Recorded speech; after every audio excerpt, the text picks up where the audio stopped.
mga nanay tatay ko, ipagpapauna ko na yung aking mga naiisip na isusumite sa task force. Ito naman panawagan ko sa mga bata sa mag-aaral.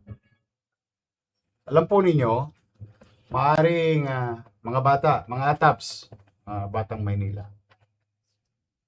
No? Maari siguro may nanlilito sa inyo na kapag gumawa kayo ng mga ganitong bagay, krimen, sa partikular na edad, ay wala kayong kakaraping responsibilidad or parusa. Mari, no? Hindi ko alam kung anong usapan ninyo ng mga tropa-tropa. Baka mamaya may nag-iikayat din na iba. In fact, isang ang wino-worry ko dyan, baka gamitin pa yung mga bata na particular na edad na gawing parang taga-biyahin ng droga. Sasabihin, bigyan kita ng maling anda. O dali mo to ron. Huwag kang mag-alala, pag nahuli ka ng pulis, wala kang kaso. Mga bata, huwag kayong magpapalinlang. Marami ngayong kayong napapanood na debate or argumento kung paano pinatutupad yung mga batas. At baka sa dulo, magsisi kayo. In fact, bago pa ho ito po yung live sa City Hall ngayon. Ilang minuto pa lamang ang nakakararaan, an hour or so, ay nagkaroon na po ng breaking news na sasampahan ng PNP yung mga batang involved doon sa krimen na nangyari sa Tacloban. Now, ano po yung mga naiisip ko na maaaring maging parusa? Ito, panawagan ko. Sa lahat ng mga bata na mag-aaral sa pampublikong elementarya, high school at kolehiyo namin na mahuhulihan ng patalim or firearms, ay kayo po ay maaaring idako or iproseso sa expulsion proceedings. Ano pong epekto nito? Once kayo'y nahulihan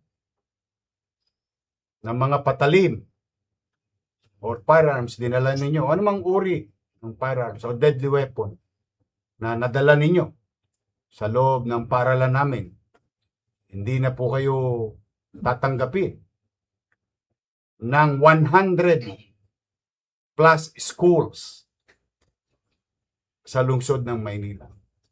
Kung hindi kayo natatakot sa batas at kayo'y maaaring binobola ng ilan, o dito, once you are expelled, you will never be accepted sa lahat ng eskwelahan namin sa lungsod ng Maynila.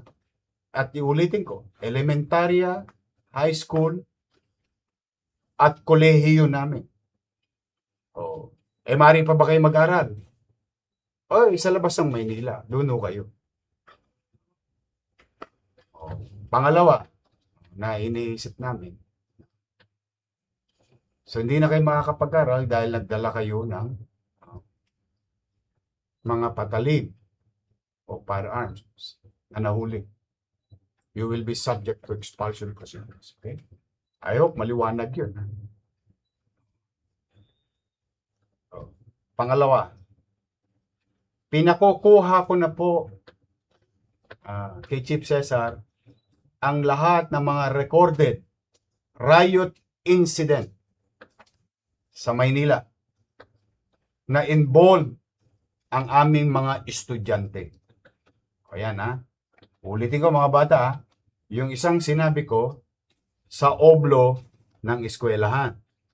Itong pangalawang sinasabi ko ay sa labas at loob ng eskwelahan kung saan na-involve kayo at mai-involve kayo sa mga rumble o riot.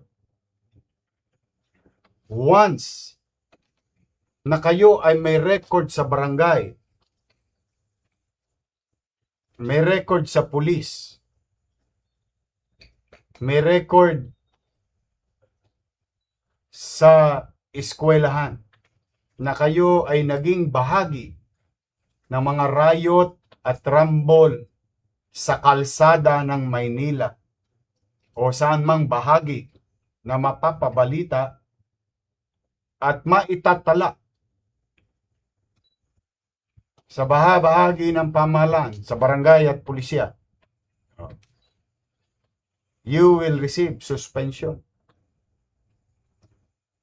And the second time, you will be processed for expulsion proceedings. You will face the same consequences of the one who bear deadly weapon and firearms inside our school. Pag titingnan po ninyo, ay napakahigpit. Wala na bang second chance? Alam po ninyo, sabi po ng konstitusyon, karapatan ng tao na makamit niya ang edukasyon. Ibig sabihin, inuutusan ang mga bahagi ng pamahalaan na gumawa ng programa, nasyonal at lokal, at iprioridad ang edukasyon. Which alam nyo naman, alam to ng mga taga Maynila, prioridad ko under MBN ang edukasyon. Ngunit, kung karapatan mo ang magkamit ng maayos na edukasyon para sa iyong kinabukasan, ito rin ay may kaakibat na responsibilidad.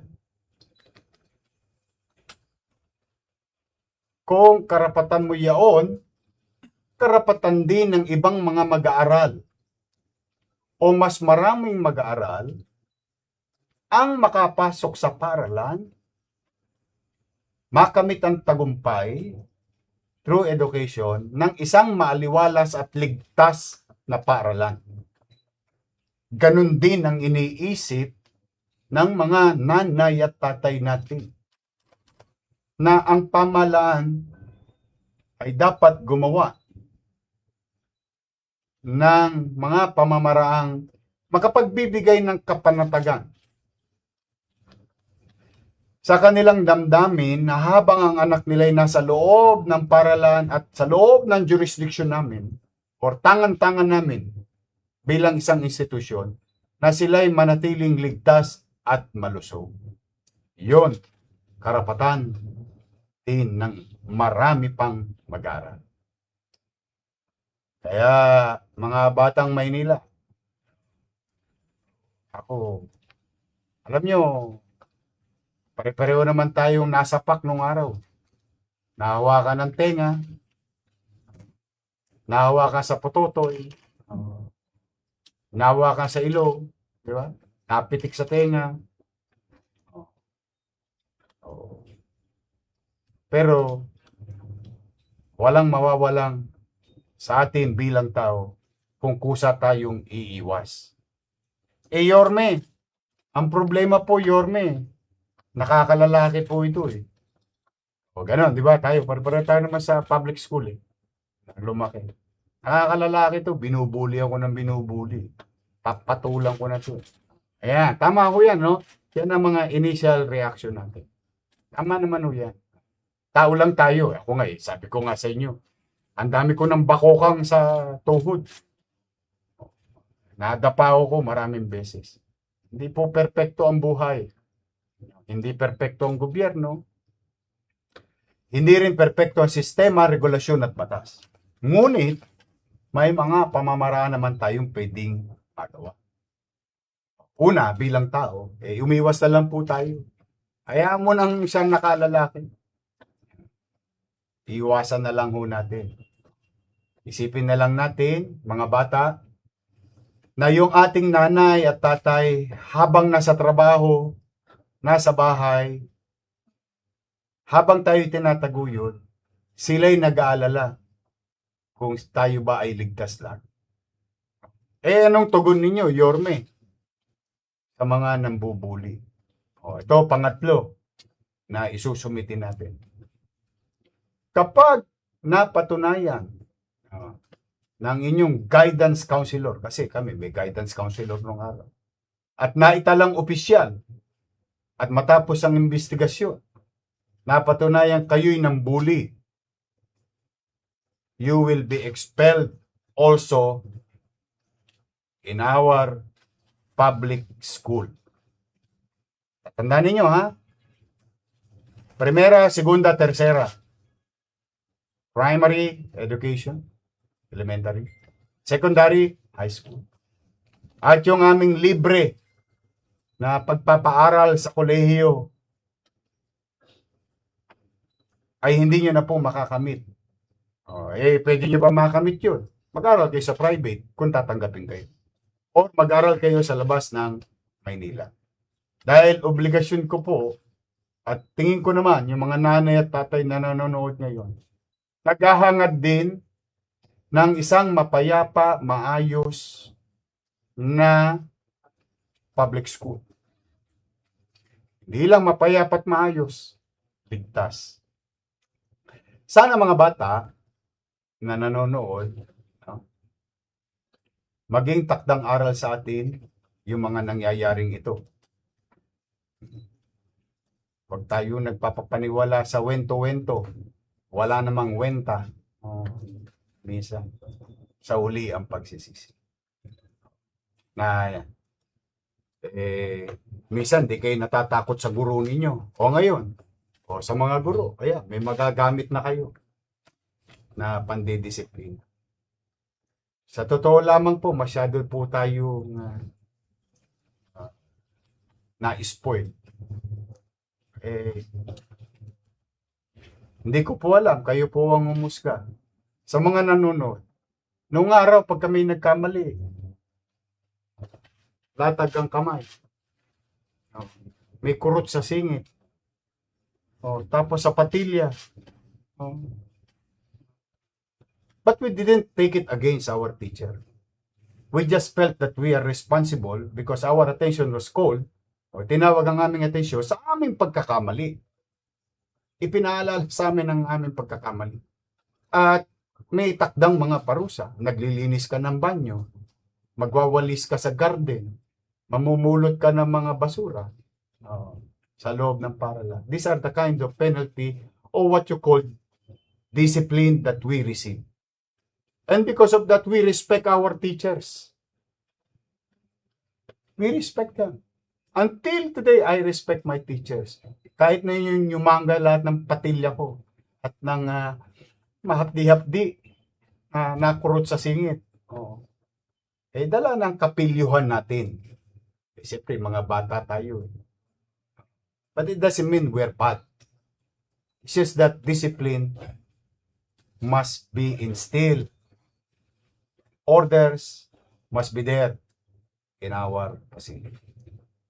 Awa ng Diyos. Nakatapos kami. Nakaraos kami sa aming pag-aaral. At naging takdang aral sa amin lahat. Yung mga paalala ng aming mga teacher na parang pangalawang magulang na nating lahat. Bakit hindi tayo makikinig sa ating mga guro? Kwentahin niyo po yung oras na kasama natin ang ating mga teacher sa loob ng isang araw. Mas mahaba ang oras na kasama natin ang ating mga guro sa araw-araw kaysa kasama natin ang ating mga magulang. Kaya natin sila tinatawag na pangalawang ama o ina o magulang nating mga kabataan. Kaya bagay lamang siguro kung tayo'y nakikinig sa ating mga magulang. Wala namang masamang makinig din sa ating mga guro.